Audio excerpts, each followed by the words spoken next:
Hey folks, it's Ardwulf. Welcome. We're going to do an unboxing today of something that has just walked its way into my door. It is Fields of Fire. This is the original Fields of Fire. There is a Fields of Fire 2. Both games are designed by Ben Hull and published by GMT Games, and this is the 2017 second edition of the first of the two. Now, this is a solitaire game focusing on the 9th Infantry Division, and there are actually 4 campaigns in it that we will see. There is a World War II campaign, 2 Korean War campaigns, and a Vietnam War campaign. So let's open her up and see what we get. The box is quite heavy, so I expect many, many contents. We're operating at a slightly disadvantageous angle at this exact moment for a couple of different reasons.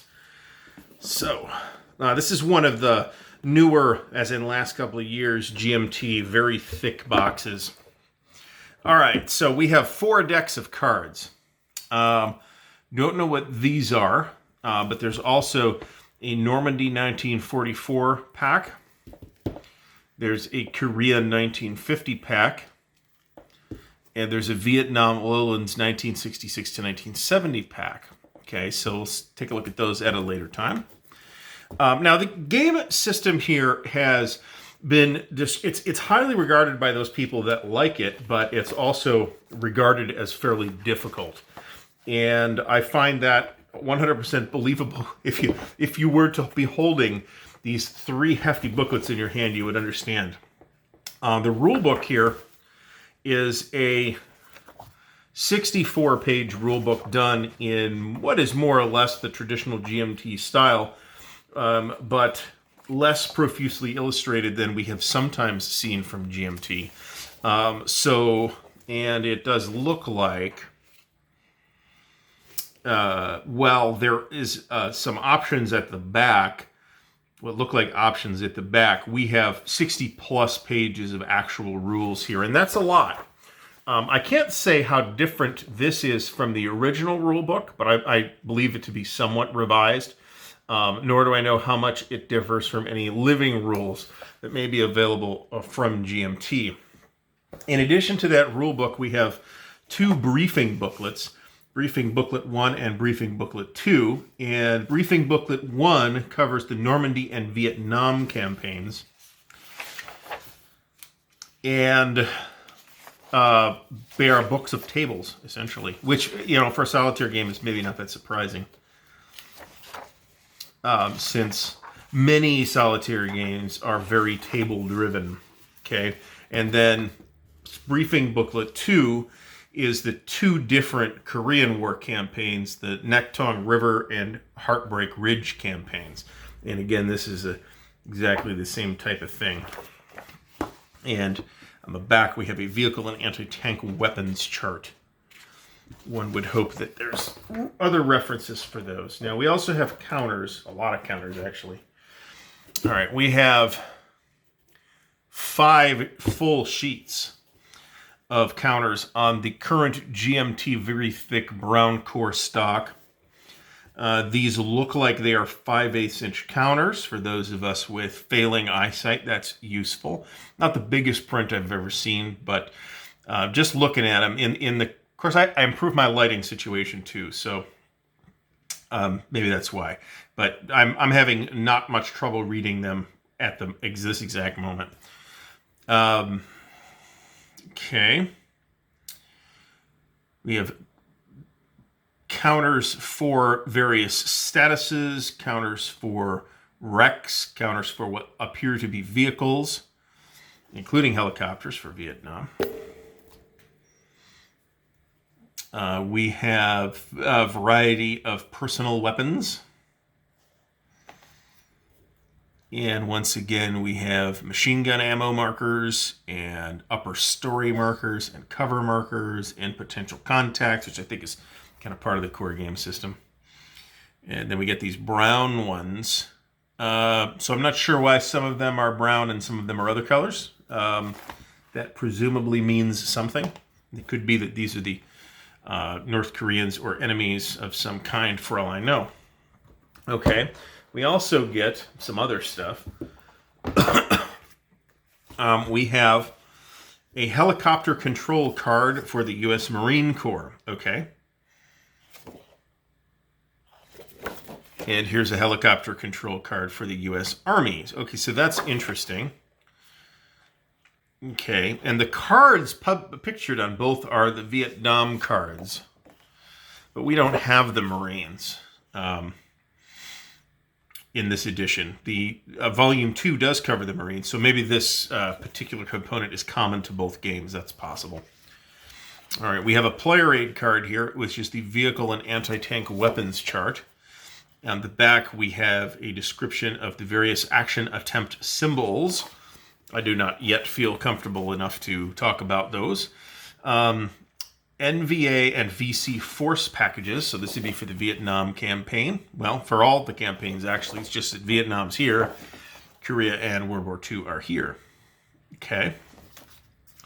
And then we have the enemy activity check hierarchies. Okay.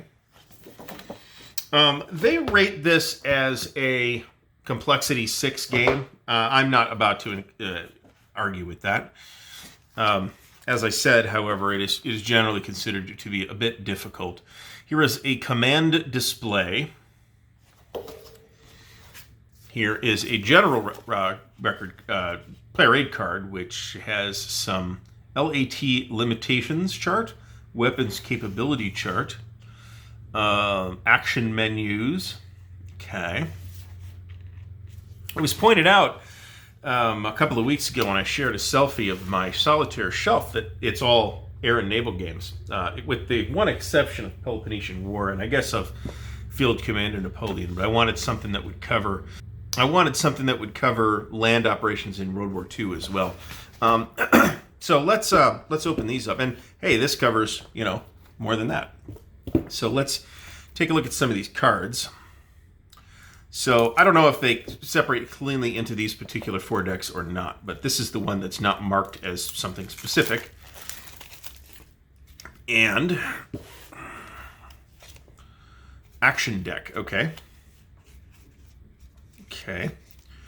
So these look like general player aid cards.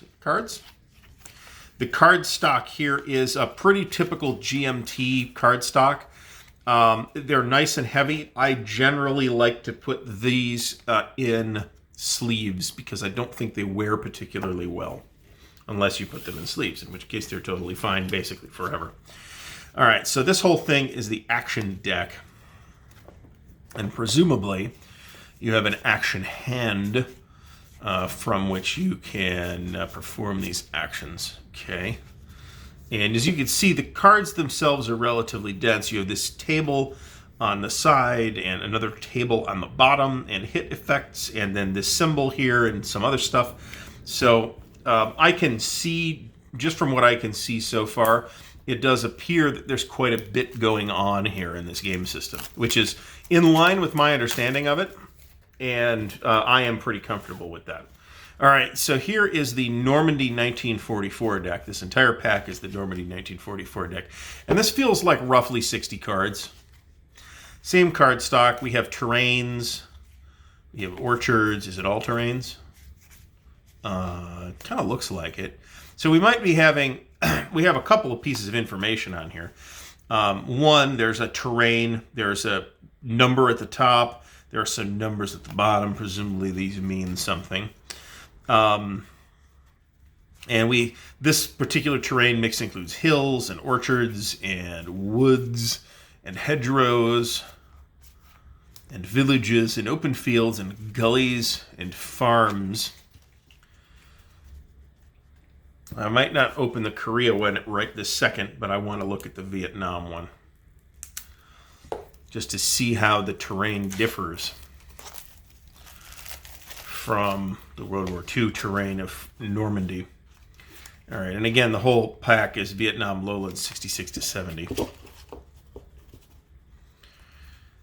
And once again, we have hills. And there are different hill pictures, too, which is kind of cool. This definitely, I don't know if this is actually Vietnam or not, but this definitely looks like something in Asia. But they're just more Hills rubber plantations. We've seen that for those of us who have been following along with the Hot Dry Season play-along series. There's a rubber plantation on that map. Here's elephant grass, rice paddies, jungle, brush. More than one kind of brush, too. Bamboo. Open. There's only 2 opens in the whole thing. Gully, canal.